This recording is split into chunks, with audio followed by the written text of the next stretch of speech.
Moving into the content, as with all other webinars, we just have a few house rules, if you wouldn't mind. So first of all is that you please keep your camera turned off and keep yourselves on mute. If you have any questions that you would like to ask, please use either the chat or raise your hand, and we can address those questions when I reach a pause between each of the policy issues that we'll be discussing today. Also be mindful that the webinar is being recorded, so if you do not consent to potentially your details being seen on the recording, please do leave the session now. And we also ask that you are respectful to one another, as any thoughts and opinions are shared. As with all the other sessions, we will be running a bookable one-to-one briefing with a planner. In this case, it's going to be myself.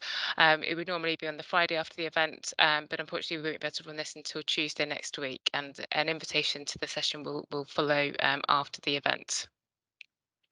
So on the call today, it's myself, Natasha Day. I'm a senior planning policy officer in the Island Plan Review team, and in the chat we have Kevin Pilley, who is head of place and spatial planning.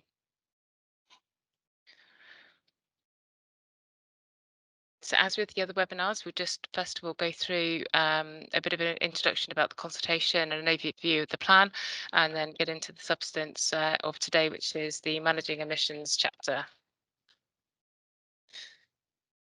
So the draft Bridging Island Plan consultation is live. It's running until the 12th of July as part of a 12-week public consultation. Many of you will have seen all of this content available on gov.je/Island Plan, where you can read the plan, read the evidence base, and submit your comments online. This is what the consultation portal looks like. So when you enter the Give Us Your Views part of the plan, you fill in the About You section, and then you can choose whichever chapter you would like to comment on. You'll see that the consultation platform is a very long list of basically a survey format. You do not have to provide a response in every part, just those matters that you are interested in. In terms of where we are in the programme, much has been done to get us to this stage of the draft plan consultation and the development of the evidence base and the plan itself, including a large public consultation event called the Strategic Issues and Options Consultation held in 2019. Now that the draft plan is produced, it's out for the 12-week public consultation, and you'll understand that we've also lodged the plan with the States Assembly, which means that whilst members of the public are able to make their comments on the draft plan, States members are also able to lodge their initial proposed amendments on the plan, which will also be considered by the Minister for the Environment before passing the plan, its evidence base, the consultation responses, and the Minister's initial response to the consultation over to the independent planning inspectors for the examination in public stage to begin. So that's at stage 2. You'll see that the independent planning inspectors have already been appointed, and they are reviewing the evidence base and the plan at the moment, but they do not officially commence their work to examine the plan until we have provided the response to the consultation to them. As part of their assessment, they'll consider the key issues in light of the comments that have been raised through the consultation and states member amendments, and issue what we call a draft list. That draft list will set out the matters that they think should be heard as part of the public hearings, and members of the public will be able to comment on that list. And once the list is finalised, further representations will be invited on the matters to be heard. So it may be at that point that if you have an issue that's being carried through into the public hearings, that you would make further representations at that stage. The public hearings are expected to be held around about late October to early November later this year. They'll last 1 to 2 weeks, and then thereafter the planning inspectors will consider the outcome of the hearings and produce a report. That report will be received around about Christmas time, where the minister will consider the recommendations made and provide an initial response, which will be then presented to the States Assembly for final consideration of states members. At this point, states members will be able to reconsider any amendments that they had made at this early stage period, and refine those in light of what's been heard through the examination process and any recommendations that the planning inspectors may have made. They can also raise other issues that have been raised throughout that process. What they can't do at that stage is introduce entirely new issues that hadn't been previously considered by the independent inspectors or as part of the consultation, and that is to ensure that any amendment that is debated in the States Assembly has been assessed with the same rigour and transparency and public engagement as all the other issues that are presented in the plan. So after the final amendments windows close, we will then move to the State's debate of the plan, which is due to happen in March 2022. So it's quite a while away from this point where it feels that way, but actually that's a lot of procedure and process to get through before the states debate the plan ahead of the elections, which are due to happen soon after. So once the plan is through, then it would become the next island plan for Jersey. In terms of the consultation and the event schedule, you'll know that we have been holding a number of these webinars over the last month, and this is now the last webinar on managing emissions. All of the PowerPoint presentations and the recordings are finding their way onto gov.je, and a link to those will be provided. Stephanie, I can see you have your hands up. I better unmute. Thanks, Natasha. Sorry, I was just waiting for you to ask if anybody had any questions. Okay. Oh, it's okay. Okay, you can do it now. Just a couple of process questions, if I may. Okay.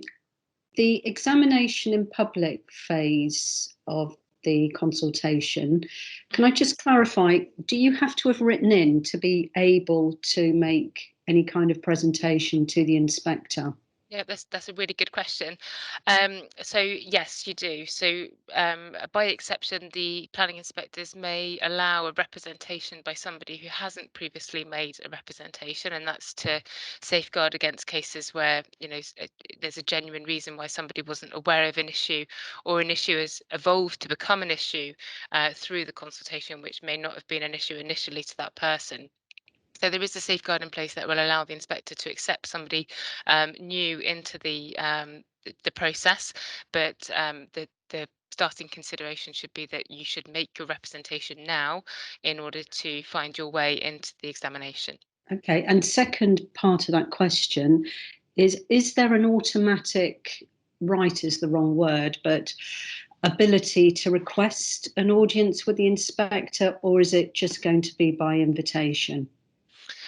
So the different types of hearings have different I suppose rights attached to them. So anybody who's made a representation about the plan can attend and speak at a plenary hearing, but only those who are invited by the inspector can speak at a thematic hearing. So a plenary hearing it can embrace any matter at all, whereas the thematic issues are going to be focused on what the inspector has decided that they need to hear. Of course, you can write to the inspectors to make a special request, but typically it will only be those people who have a specific interest to be heard on those thematic issues that will be speaking. Okay, thank you. That's really helpful, Natasha. Thank you. Just to add to that, Steph, it's probably just worth making the point that effectively the planning inspector will run the examination in public according to how the inspector wants to run that.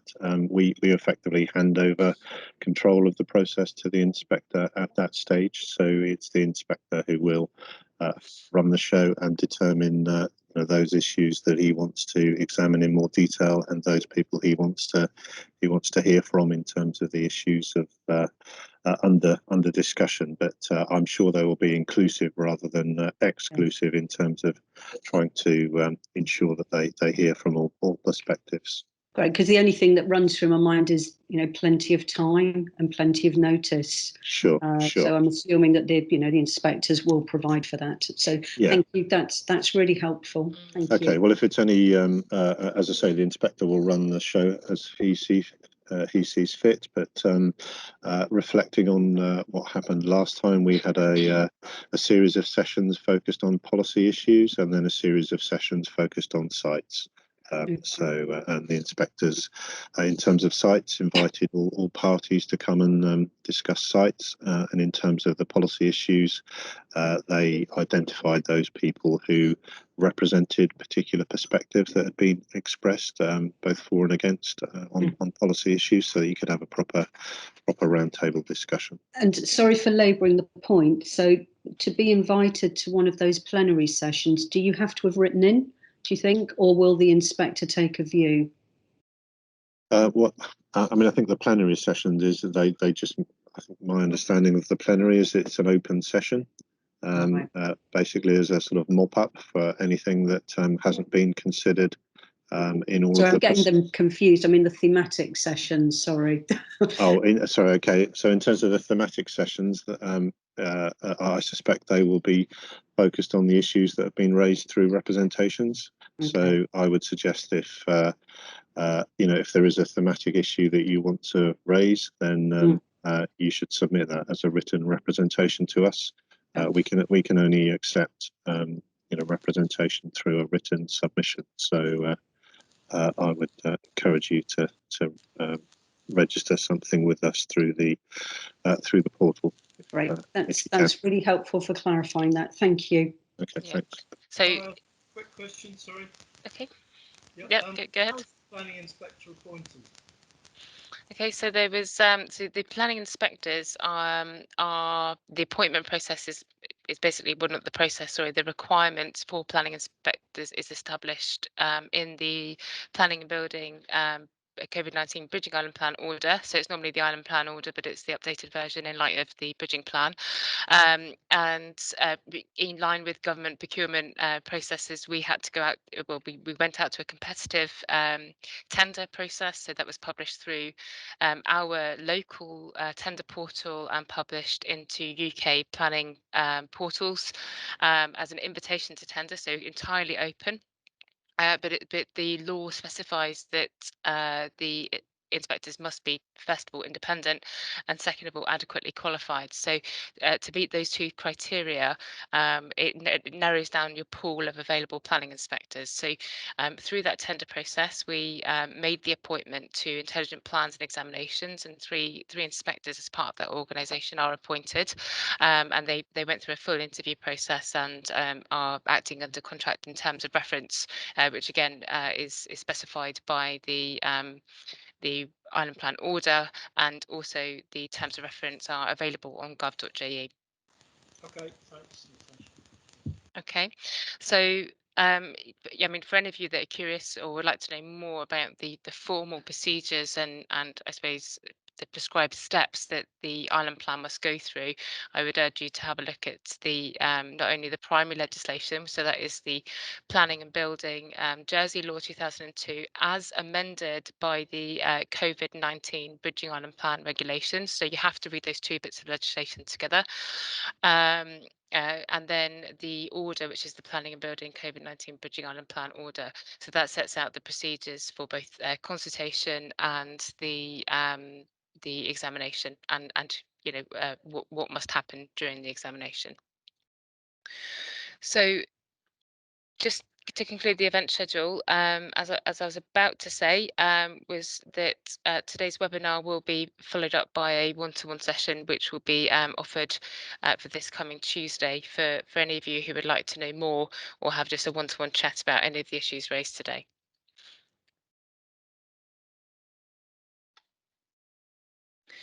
So just as a quick overview of the draft Bridging Island Plan, so it comprises of the main a plan document, and it is accompanied by 4 maps. So there are basically 2 sets of maps. One is the whole island proposals map, which is comprises of Part A, which is the main planning zones, Part B, which is the flood risk zones, and then we have the inset maps, which are basically a zoomed in version of town, which have the planning zones and the flood risk zones.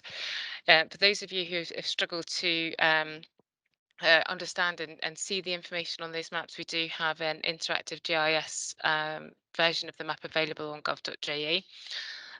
The Map itself. So this is the main proposals map where you will find most of the planning designations across the island and the accompanying flood risk map. And the reason why they're split into two is simply for legibility on the printed version. So together they form the proposals map. They're just split into two. And the information that you find in the inset maps is no different to the information on the main proposals map. It's just merely zoomed in into town. So in terms of the structure and content of the plan, you may recognise that the structuring is slightly different to previous island plans, and we have reduced the number of policies down from around about 150 to 96. However, the format of the reading of the document remains the same. So you have a justification, well, what we call a preamble, a blue policy box, and green for the proposals box. So the blue policy box is the focus of the issue and the driving points of making planning decisions, but the whole plan must be read as a whole. So even if it's not in the blue box, it still forms an important part of the island plan and can be used in making planning decisions. So in terms of the structure, we have the volume one, which sets out the introduction and the strategic proposals of the plan. So this is basically the context in which the plan is delivering within, and the strategic proposals, which are there is 5 strategic proposals in there that set out some big bits of work that we think needs to be done as a wider government. The second volume sets out the strategic framework of the plan. So previous island plans have had a series of strategic policies, and we have some now. So they are essentially the policy priorities of the plan. But what is new in this volume is the places chapter, which is essentially a spatial manifestation of those priorities based on the different parts and characteristics of the island. So we previously had a single built-up area that would be the same whether we were in town or St Mary's Village, whereas now we've identified different parts of the built-up area as clearly different places, and therefore different types and scales of development that we would expect to see happen in those places. Volume 3 is what I would call the bread and butter planning issues. They are thematic issues that are applied on a case-by-case basis relevant to the development at hand. And quite often a development proposal will touch on a number of different of the thematic chapters in the managing development volume. And then we have the fourth volume, which is performance and delivery. So this sets out how the island plan seeks to respond to not only the Jersey performance framework, but also how we will monitor the effective implementation of the plan, and a series of indicators are set out in there. So in terms of what that structure means, it's really just the broad context narrowing down into the thematic issues. So sitting on the outside and informing everything within is both the strategic context that's established in the introduction and the Jersey Performance Framework, which is explained at the end of the document. And then within that, you have the strategic policies and places which respond to that context, and then the thematic policies that sit at the core of the document that respond to both the strategic policies and places and the wider context of the island. In terms of the evidence base, this is all available and published on gov.je. The most recent documents to be published are the sustainability appraisal that have been out now for about 2 weeks. So I do urge you to go online and have a look at the sustainability appraisal if you haven't already seen it. We've touched on various evidence-based documents as we've gone through the webinars. Today, the key ones really are internal government of Jersey documents. So we've got the sustainable transport policy, we've got the carbon neutral strategy in particular. And yesterday we touched on strategic flood risk, which is very, very climate related. Evidence-based, but not about managing emissions. It's actually about the resilience to climate change.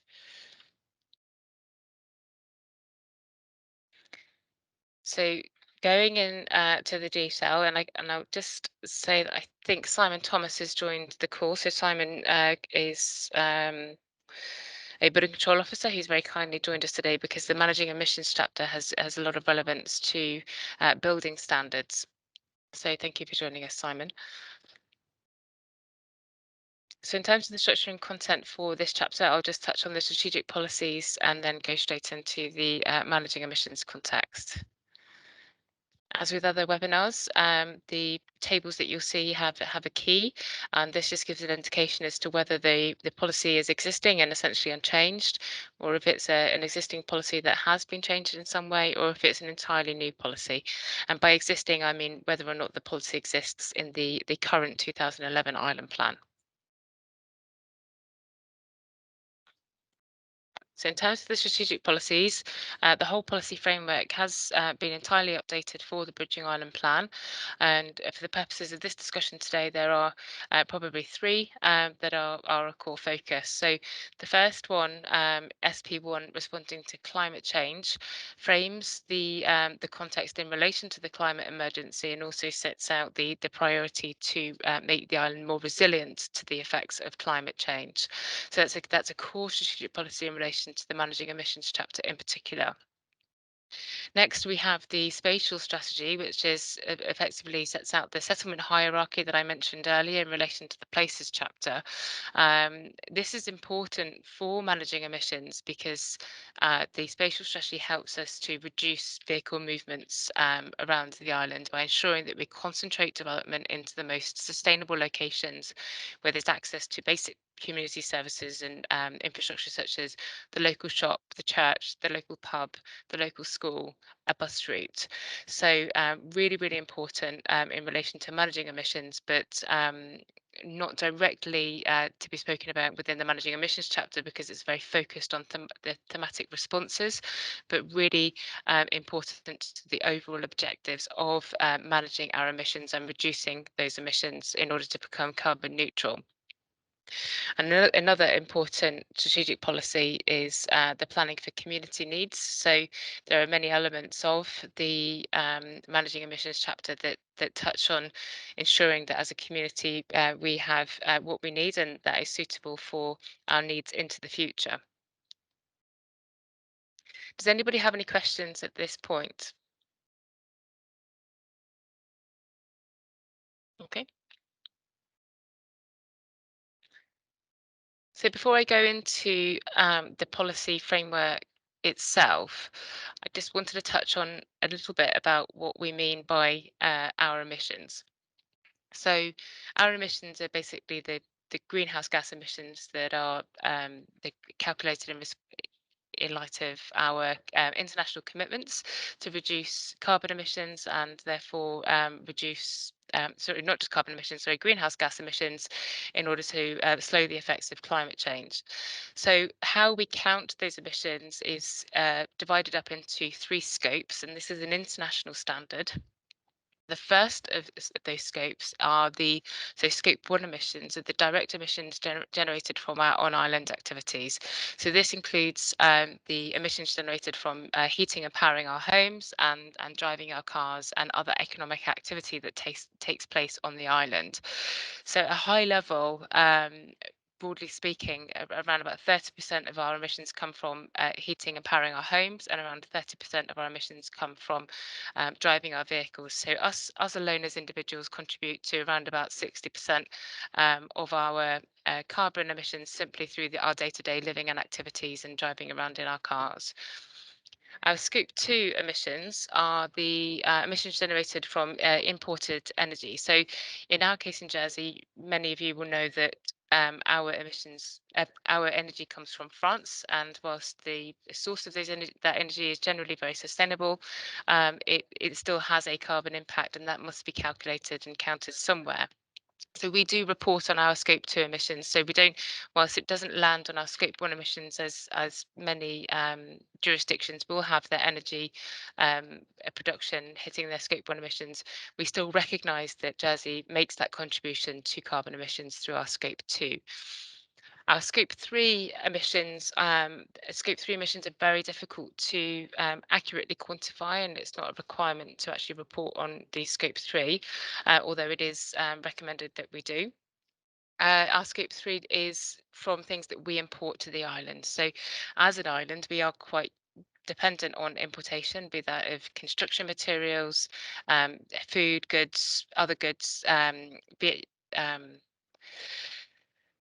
food, even our basic commodities and food shopping is all imported. So we must be acutely aware of the impact that this has on other jurisdictions. So again, whilst it's not counted locally, it will be counted somewhere, and we are still having that impact. So it's really important that we still keep an eye on our Scope 3 emissions and try to drive those down equally to our Scope 1 and 2. Does anybody have any questions on the definition of scope? Hi, Simon. Hi, Natasha. Sorry for being late. It's okay. IT problems. I just think with the Scope 3 description there, it's a bit fluffy. Whilst I appreciate you saying if they're not accounted here, they'll be accounted somewhere. But who are the accountants? Who actually sort of monitors that there aren't any gaping holes? So that's just one question.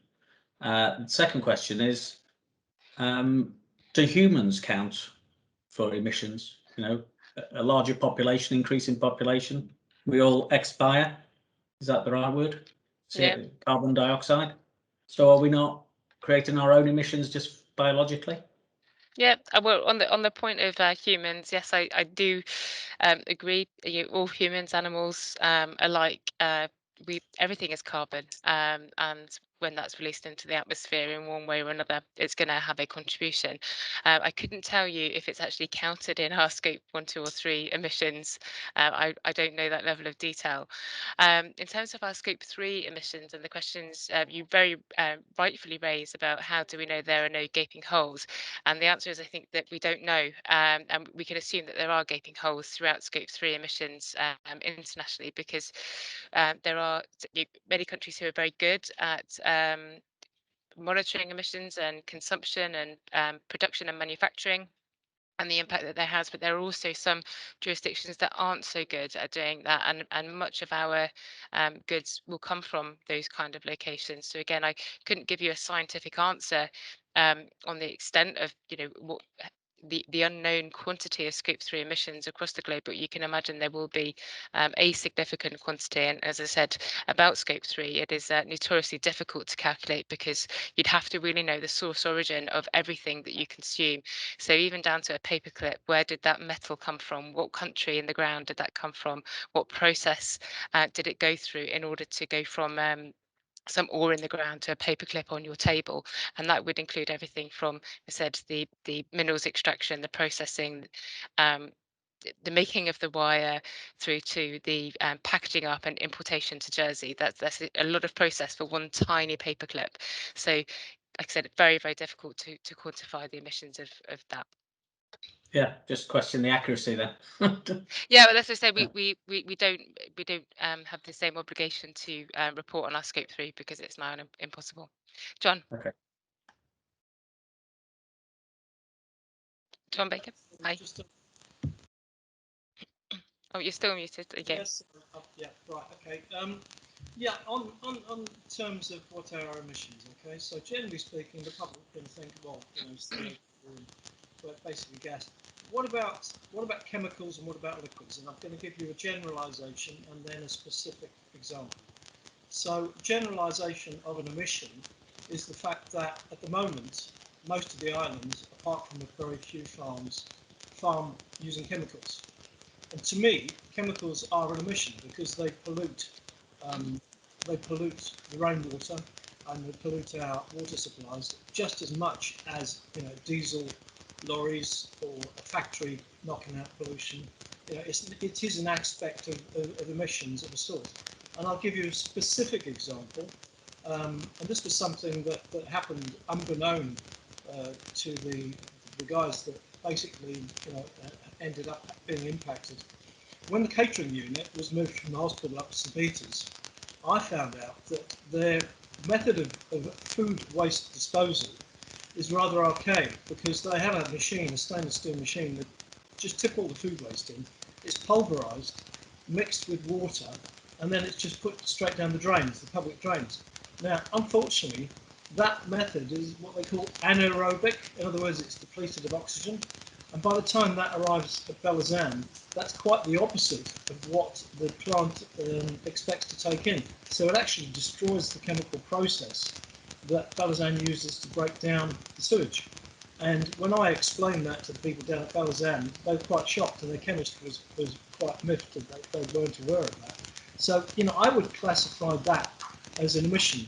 And, emissions don't have to be gas. They can be liquid into the existing infrastructure of either our streams or directly into our sewage system. What do you think on that in terms of including that in scope? Okay, so as I said at the beginning, the scope of our emissions relates specifically to greenhouse gas emissions. So they are gaseous emissions. Although I take your point about, I suppose wasted carbon that would be embodied within food waste that then loses its quality and then becomes released in other ways. Yeah, that could be. In fact, if they put a digester there, that could be converted within 24 hours. There are the machines that can convert food waste directly to compost that you can put on the land, and that would be a positive way of handling that food waste instead of a negative way. So I am involved in carbon here, and then there are situations, for instance, the amount of pollution that comes down and out of Balazan results in tractors and lorries having to go up and down and remove all the sea lettuce from St Helens Bay. I know these are small factors, but all these things add up. Yeah, important. I mean, not to kind of be dismissive of the detail here, but just to keep in mind that we're talking about the Bridging Island response to managing emissions at the high level, outlining the scope here. But there is, of course, a much more fundamental issue about Jersey's journey to become carbon neutral, and that is, that's playing out with the carbon neutral strategy. And you would have seen the Citizens Assembly recommendations. So there is a lot to be discussed and a lot of detail and a lot of different angles that becoming carbon neutral can be taken from. But today, very specifically, we'll be talking about emissions that can be managed through development that takes place. Yeah, cool. And I'll just add to my last comments that regenerative chemical-free farming is all about putting carbon back in the soil, which is not what's happening at the moment. Our soil is getting depleted. I'll let you move on. Okay, thank you. So in terms of how the island plan intends to respond to reducing the emissions across the three scopes, in terms of what we can do to reduce our scope 1 emissions, we can ensure that development is focused towards the most sustainable locations, hence why I raised to you earlier about the spatial strategic policy of the plan, and also the very, very relevant to this is the travel and transport chapter of the plan, which of course is driving towards a more sustainable form of and pattern of travel, with a preference on walking and cycling. So I do urge you to have a look at the published webinar and slides on the travel and transport chapter if you have an interest in that aspect in particular. What we'll be talking about more so today in terms of scope 1 is actually how we can ensure that new development is built to the highest standards, being thermally efficient and achieving high standards for energy performance, and how the plan will support development that will enable and promote carbon offsetting by sequestration through landscaping, planting trees, and also we acknowledge the role of our seas in that. And I'll come on to each of those issues as we touch on the policies in a moment. In terms of our scope 2 emissions, because this is focused on energy source and generation, this is targeted in the plan through how we can incorporate renewable energy generation at micro scale into new developments, which could reduce our demands on imported energy supply, whilst also creating some energy independence, which more than ever recently has become in the public eye in terms of our energy independence and security as an island. And then that raising a much bigger question for Jersey is the prospect of developing our own lower carbon sustainable sources of energy, which would be a real shift in our energy strategy for Jersey. And then finally, they're planning to reduce our scope 3. So as highlighted, it's very, very difficult to first of all understand our scope 3 emissions, and therefore very difficult to report on how we're reducing them. So scope 3 is really about trying to encourage a behavioural change and thinking through where we get our materials from. Can we get them from a more sustainable source? And if we can't get them through a more sustainable source, can we offset the impact of our imported goods and services? So Scope 3 emissions are targeted in what we will look at in a moment in the BREEAM standards.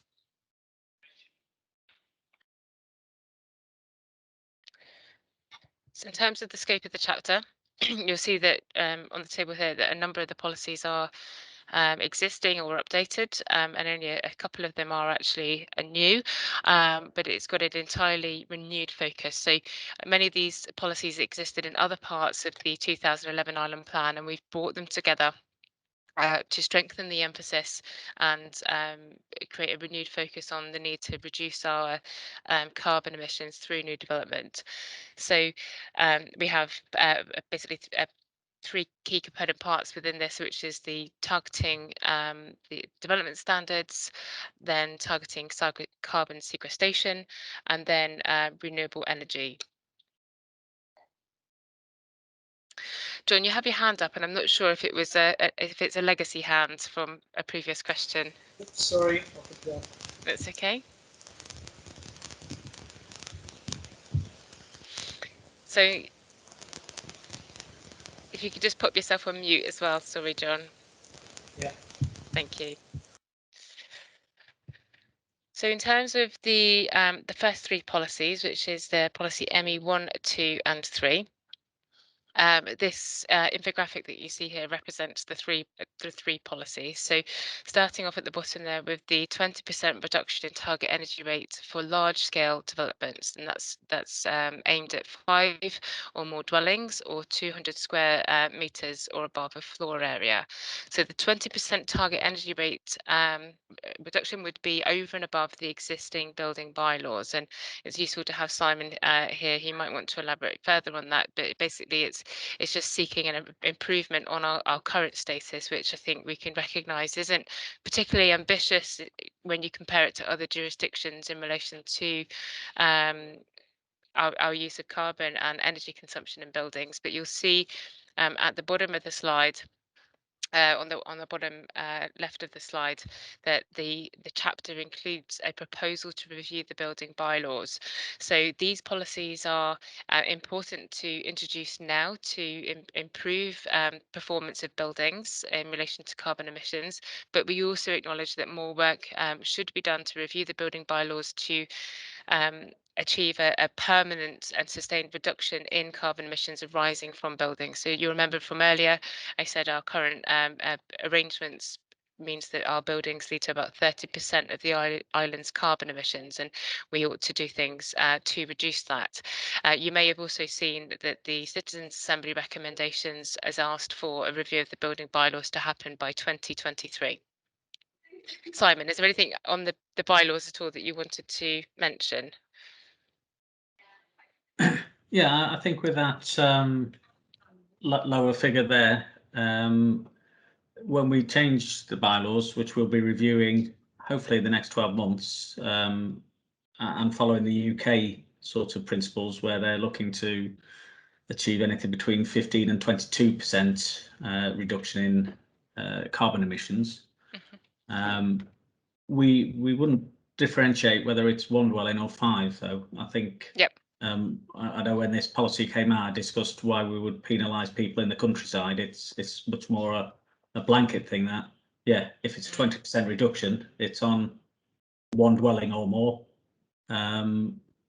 irrespective of size. So I'm not sure if, you know, as you say, this is an easy one to achieve. Well, I say easy one. It's likely to be achieved in the next round of revisions to our Part 11, which is the conservation of fuel and power for dwellings. And I'd like to sort of say that, yeah, we could achieve a 20% reduction across the board for that. Yeah, sure, thanks. So just by way of context, the reason why that we have three different approaches here which as I was starting there with the 20% reduction in target energy rate for developments of 5 or more dwellings, and as Simon highlights that with a review of the bylaws, that would actually hit at a single dwelling, so the threshold would be dropped to be much lower, and much more properties would be required to meet the standard because that would be the building bylaws. The reason why that we've got the standards that we have proposed here at the level that we have proposed is that because we are in this interim period of not having the absolute clarity on the direction of the carbon neutral strategy. Of course, we want to be ambitious in the plan to drive forward positive change in relation to reducing our carbon emissions. But I suppose it has to be done in a slightly tentative way because our construction industry needs time to consider and respond to a hike in standards that they would be required to achieve, and also we want the very thorough work that's being done with the carbon neutral strategy to drive and lead that conversation. So this this is intended to be an interim position, if you like, which we would review in light of the outcomes of the carbon neutral roadmap and also the review of the building bylaws. So hence why we've set it at that level for the initial 20% reduction in target energy rate. The second standard up the pyramid there is the passive house standards for affordable homes. And new homes and large-scale developments outside the built-up area. So this is a policy of two halves. And for those of you that don't know what passive house is, it's a standard that originated in Germany, but it's been adopted internationally with the Passive House UK, having basically a UK iteration of the standards. It is um, it's a standard that is ultra high energy performing, so very high insulation standards, air tightness, and high performing window and glazing, for example, which then leads to very low energy consumption in those buildings. And you can be certified passive house, or you can simply just be designed to passive house standards. And the plan is relatively open on certification. So in terms of why we are proposing this specific standard for all affordable homes and new homes and large scale development in the countryside is for two reasons. Targeting affordable homes gives us the added benefit of ensuring that our families who are most at risk of fuel poverty, which means that it's basically when they get in a position of having to choose between heating or eating because energy costs are so high, um, those who occupy our affordable homes and social housing developments in particular are most vulnerable to that. So by having passive house standards, it would reduce or completely eliminate the risk of fuel poverty for those families. The other reason in targeting new homes and large scale developments outside of the built up area is for a different reason. So that could be, fuel poverty wouldn't be such an issue for those developments, but actually it's about whether or not the development is happening in a sustainable location. So, as I mentioned earlier, the spatial strategy defines where we believe to be the most sustainable locations for development on the island. And if you are remote from those locations, it can be quite well assumed that you would need to travel by car or another less sustainable form of transport to access even the local shop for a pint of milk. So, therefore, the carbon emissions generated from homes and businesses in less sustainable locations is likely to be much higher, and therefore building to passive house standards is a form of offsetting of that additional impact. And for those of you that know the plan well, you'll know that we are generally against additional development into the countryside. So this would be the kind of development that we would allow by exception only in any event. And then at the top of the pyramid, we have the BREEAM new construction certification at a rating of very good, excellent, or outstanding.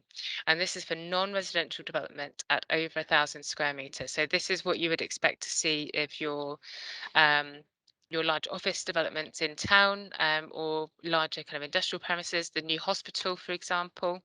And BREEAM is the Building Research Establishment's basically environmental accreditation standard. It is a very widely known and adopted standard, and many planning authorities in the UK require it as well of its new developments.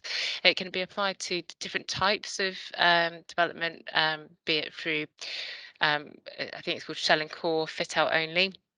And we built in the flexibility to the policy to allow different types and forms of construction and development to basically go into the standard that is most relevant to that. And we also acknowledge that the standards are regularly updated. So we currently have the BREEAM New Construction 2018, but we would be looking to ensure that should that standard be updated, that the developer would be required to meet that standard. So as Simon said earlier about the 15 to 20% increase in standards for building bylaws, that is a continual improvement based on historic improvements. So if you don't keep pace with updated standards, then you'll quickly be underperforming based on international position.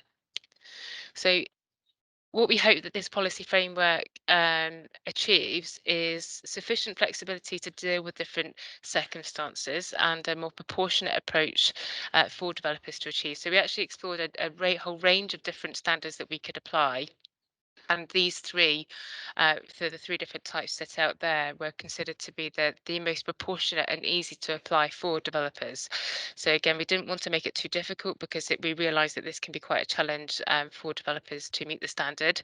However, if developers consider it and understand it from the outset, it shouldn't be so challenging that development wouldn't be able to come forward, and it also shouldn't be so challenging as to increase development costs. But again, the onus is on the developer to consider this at the earliest possible stage in the design of their development.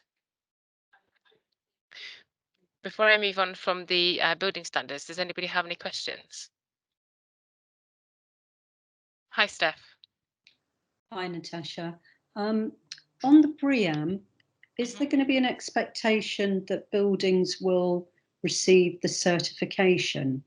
Because from previous experience, I'm aware that there's a lot of paperwork that goes along a BREEAM certificate, and also that being in Jersey, it's impossible to get the outstanding rating because of the stretch of water. Jersey development can never get the very top marks. So I get the principles, but I'm just wondering about the practice and what extra that adds. And then question number 2, I totally get and understand what the aims and the aspirations are for all these policies and eliminating fuel poverty. But passive house standards for affordable homes, are we sure that the cost of what is already considerable cost for providing affordable homes, is that going to be added to by asking for this standard rather than our own Jersey version? So, I mean, you might not be able to answer those, but they're just thoughts as you're talking. Thank you. No, thank you. So in terms of the BREEAM rating, the target is very good and above. So we appreciate there are challenges for achieving outstanding. A number of properties in Jersey have actually achieved excellence. So I think it is recognised in the industry that it's in the developers' interest to have this kind of recognition for their developments, because it makes them more attractive for occupational purchase by particularly large organisations who have their own commitments in terms of sustainability, that they must prove that the building that they occupy is of the highest environmental standard. So we don't think we have any issues in terms of the level of aspiration in BREEAM. In terms of the certification, we would expect to see the final certification, and if you read the policies across all of these, we defer much of the assessment into the building bylaws. So if that's achieving better integration between planning and building and reducing the demand on the planning service to sign off on what at times very technical standards, that a building control officer would be better placed to make that assessment and sign off planning conditions. So all of these would be secured by a planning condition that would be checked at the point of a bylaws application being made. BREEAM, on the other hand, is slightly different because it is broader. It's not just about the building standards. BREEAM goes into where the origin of materials and how they're imported to the island. So that's that scope 3 that we were talking about earlier. So a planning officer would be able to make that assessment. But we would certainly expect for the BREEAM to have a post-construction certificate. Could you mentioned that you're aware of some BREEAM buildings, or buildings rather, that achieved excellent. Could you share which buildings those are, so that we understand what, you know, the team's aspirations are being benchmarked against? Yeah, please? so the IFC buildings have achieved excellent as far as I understand, but they may have been measured under the 2015 BREEAM standards. So if they were reassessed today, they perhaps wouldn't score as highly because, as I said before, the BREEAM standards are always being updated on I think it's a 3-year cyclical basis where they're continually moving the goalposts further and further in terms of achieving better and better. So you have to be careful as to when buildings were assessed. I think the police station might have achieved excellent standard as well, off the top of my head. And certainly many of the other buildings around the Esplanade area have achieved very good. Gaspé House, I think that might be another excellent as well. Yeah. Gaspé House, 37 Esplanade and 44 Esplanade, all achieved excellent BREEAM scores. Yeah. Okay, that's helpful. Thank you. And the new state's headquarters are planned to be excellent, as well as the hospital. Yeah. Yeah, and I think there are aspirations to move towards outstanding, but I think there needs to be a bit of flex in terms of how the carbon offsetting is dealt with. And I think it just qualifies some of the points that I was making yesterday in the and in other sessions in terms of the waste management and importation of minerals, for example. So lots of questions about whether or not it's more sustainable to extract minerals on island or to import minerals.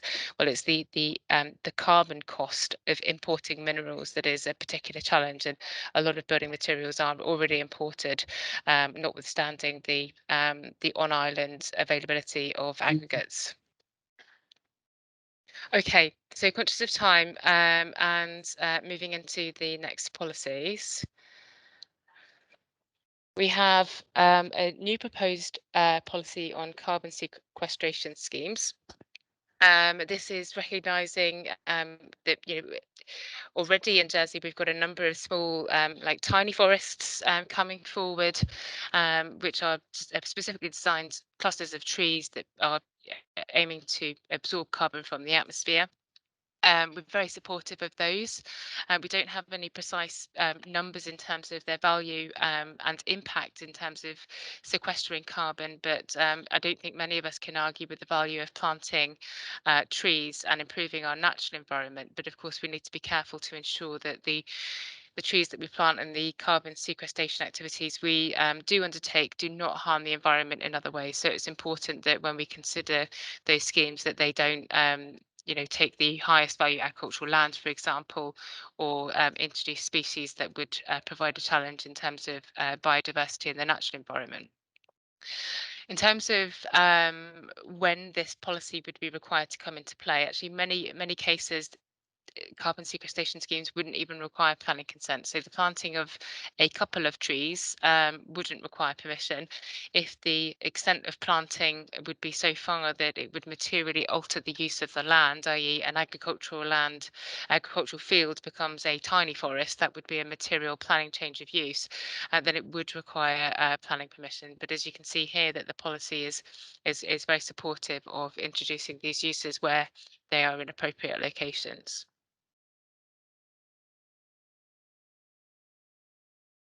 Moving into the utility scale renewable energy proposals.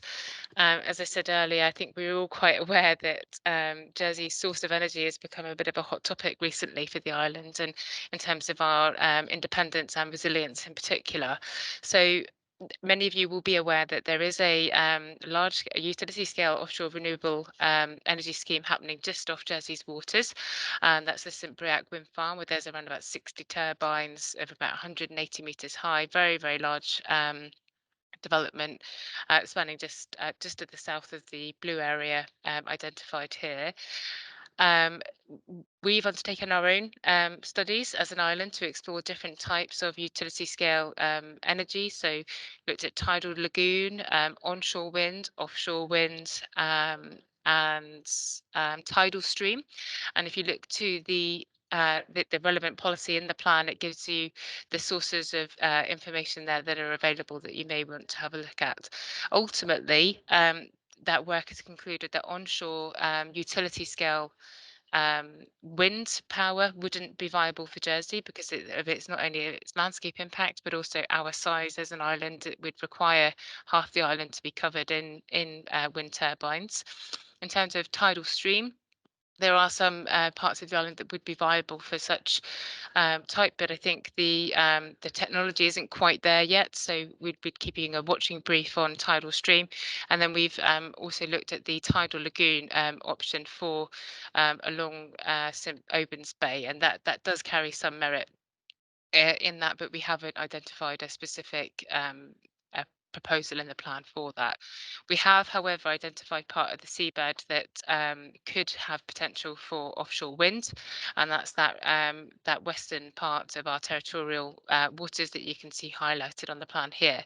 And these policies that talk about offshore wind are not new in the island plan. We do have policies in the current island plan to look at it. So it's just a rolling over of those, but we've just in this instance identified an area that has the greatest potential for offshore wind, and we would ensure that any exploratory or prototype proposals that came forward were rigorously tested for their environmental impact, and that would be part of the exploratory test, is to measure its potential environmental impact, and we'd want to ensure that the benefits to the island outweighed any potential harm that could be caused.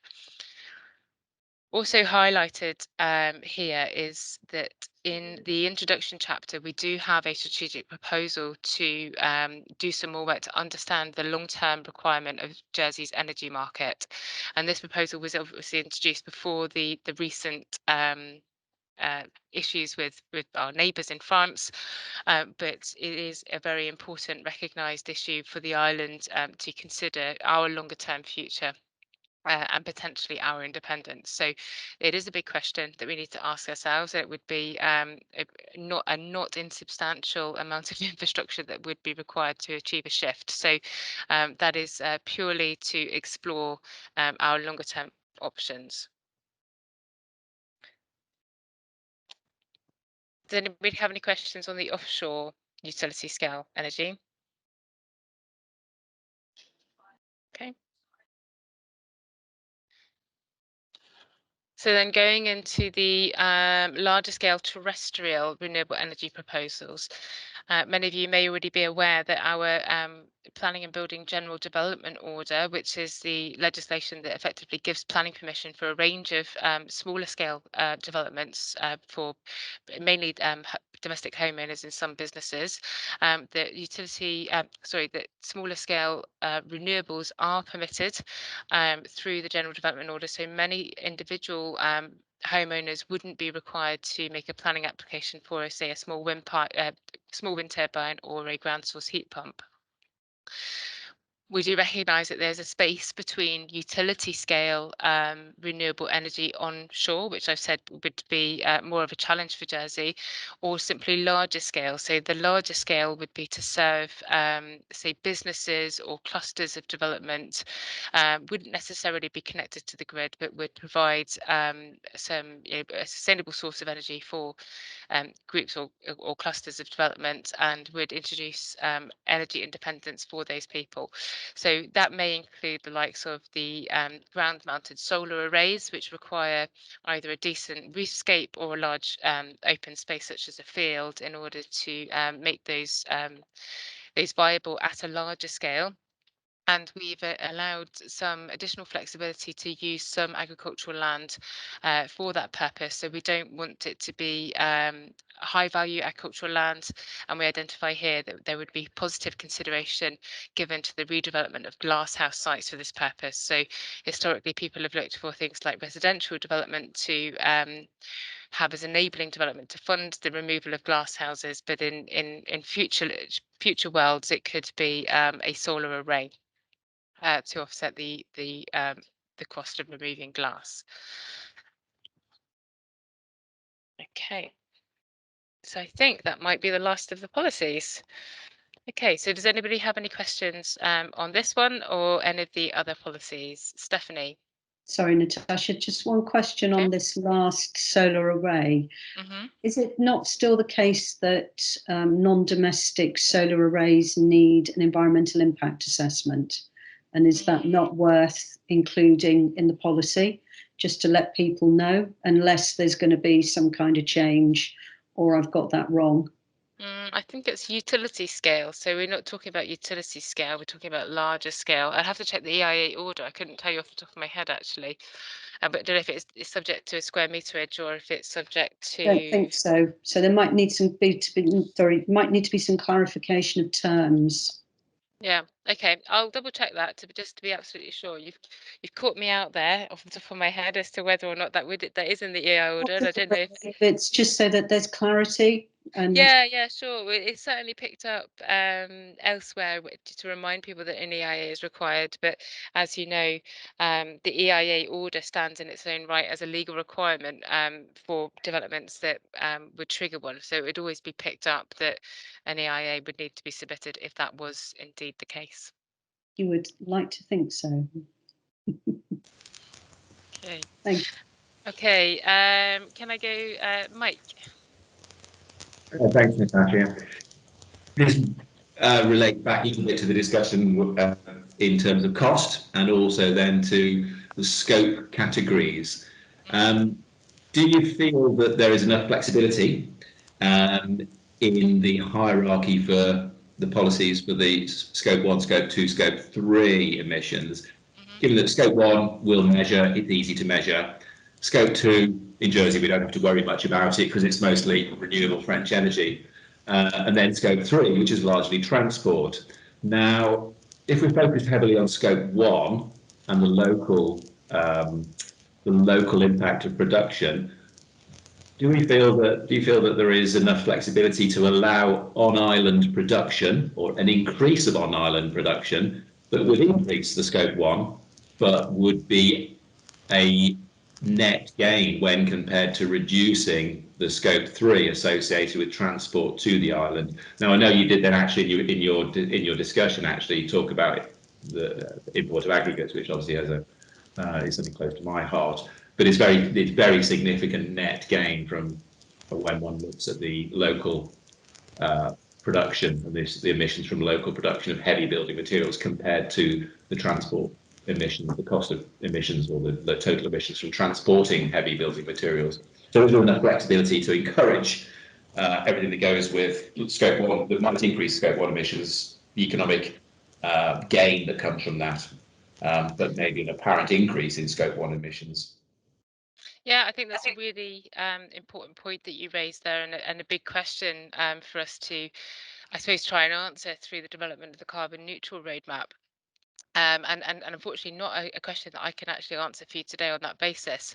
But you very rightfully highlight that sometimes if you try and drive down one of your scopes, it's only going to push up the other. So if you try and fix a problem which exists elsewhere, like we can say that we've moved our carbon problem from generation of power to France. If we try to then resolve our own local issues and maybe have more sustainable, longer term sustainable forms of energy production on island, it would inevitably push up our scope 1 emissions. So really difficult situation. It is, I think, probably a balancing act, and down to how we define how we want to become carbon neutral and what that means for Jersey.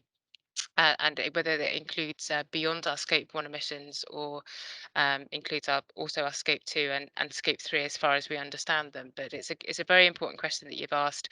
Unfortunately, I can't answer it today, aside from saying that the plan seeks to achieve reduction across all 3 scopes. So whilst there might be a bit of upping and downing that will happen across the 3, the overall objective is to reduce all of it. I think the strategy is pretty balanced actually, because we are talking about scope 1, but also looking at scope 2 and scope 3, whereas certain jurisdictions are just looking at scope 1 and forgetting about 2 and 3 largely. Yeah, it's important we look at all 3, and so that's recognised in the carbon neutral strategy as well. Okay, so John.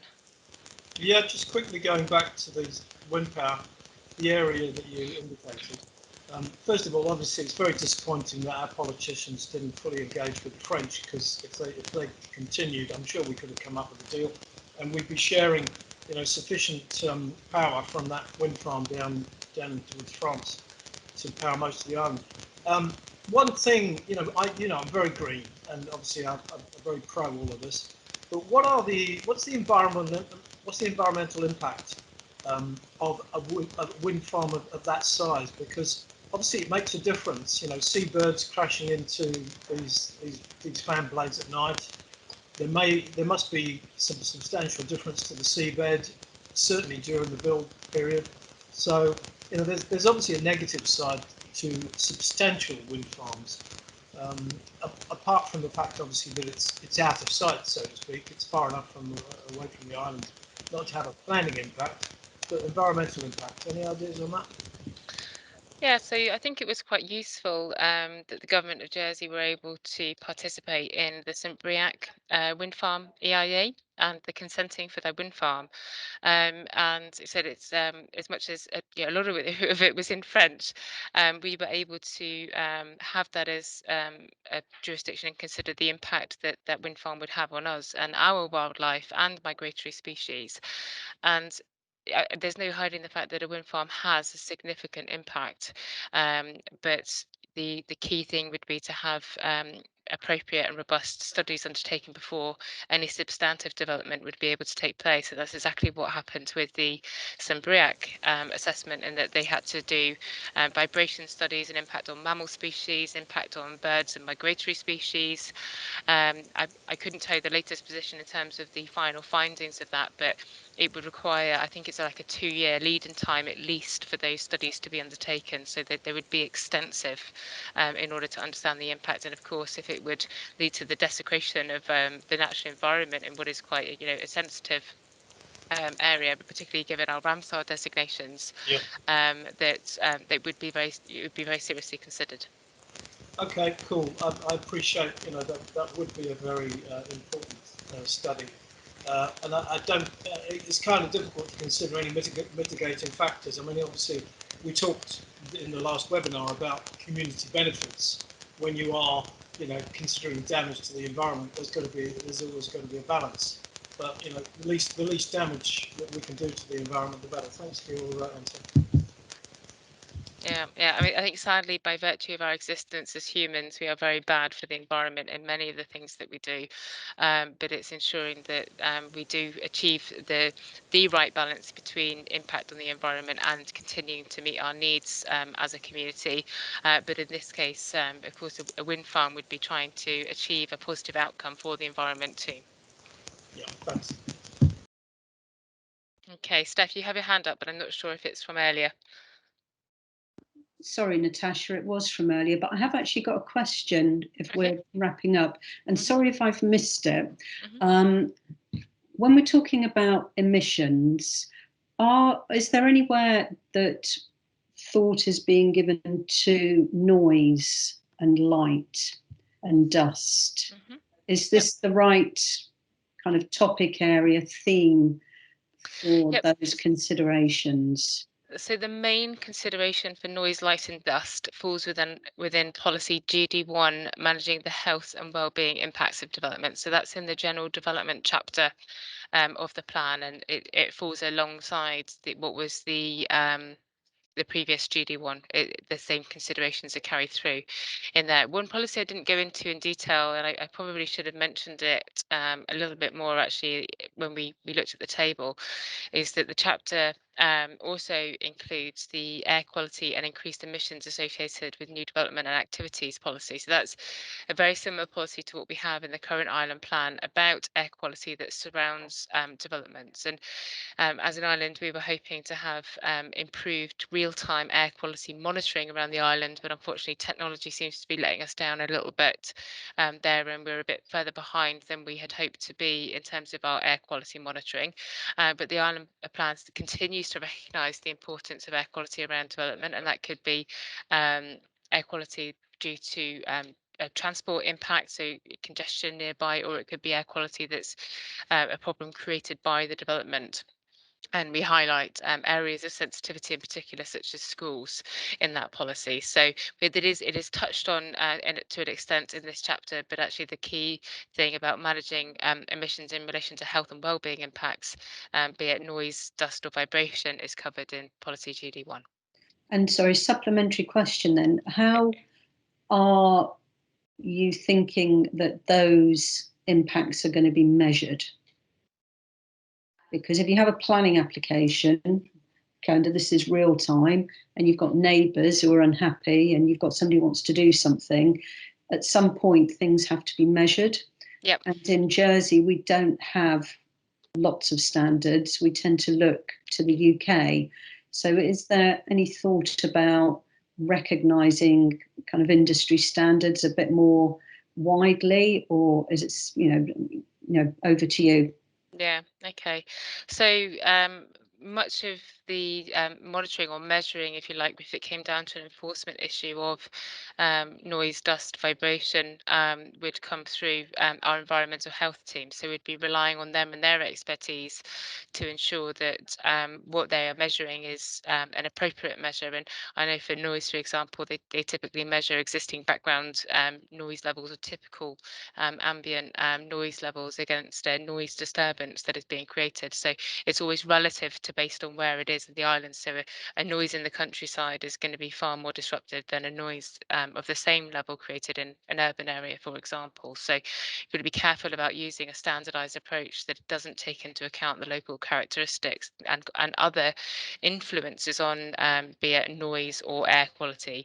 So you know, air quality hotspots in town can be influenced by a range of other factors. So by having a standardized approach that doesn't take into account the kind of other kind of causal actors on the emission, then you could end up pointing fingers in the wrong direction, I suppose.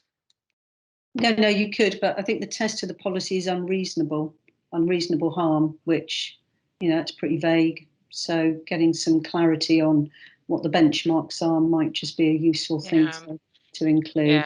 Yeah. So always with the determination of a planning application, it's the anticipated impact that you are considering. Which, if it's an anticipated impact, you couldn't possibly prove it in any event. So it is a subjective measure. We appreciate that, but as we said, when it comes down to enforcement action of an actual problem that is more formally measured, but taking into account local characteristics, and that would be done by environmental health. Okay, thank you. Okay, thanks. Yes. Okay, so if we don't have any more questions at this point, then I will move to conclude. Let's get back through. So in terms of how you can find out more about this, you can, well, it says here attend a themed webinar, but this is now our last webinar, so you can review the webinars that have found their way online. We've got a couple more to still upload. You can review these back at any time. We'll also be publishing the slide decks as you've seen them today, and they will be circulated as well to the attendees or those who are registered. You can book a session, a one-to-one session. So if you want to drill a bit deeper into any of these issues at all, then I'll be available for one-to-one bookings this coming Tuesday. And we'll send the link out as per usual to the attendees of the event. And then any comments that you would like to make in relation to the chapter, we of course welcome them through the consultation portal. And just to remind you that any comments that you make verbally are not counted, and therefore everything must be put in writing in order to be considered as part of the very formal consultation that we are now within. And you can do that on gov.je/island plan, where you can find the consultation portal, or you might email us at islandplan@gov.je. And we also have a free post address, which is free post 505 19 to 21 Broad Street, St Helier. Thank you, everybody. Thanks, Tasha. Oh, I've seen Claire's just raised her hand. Sorry, can I just ask one very quick question? Do you know whether or not there's any intention to extend the remit for environmental impact assessment to cover any of this stuff?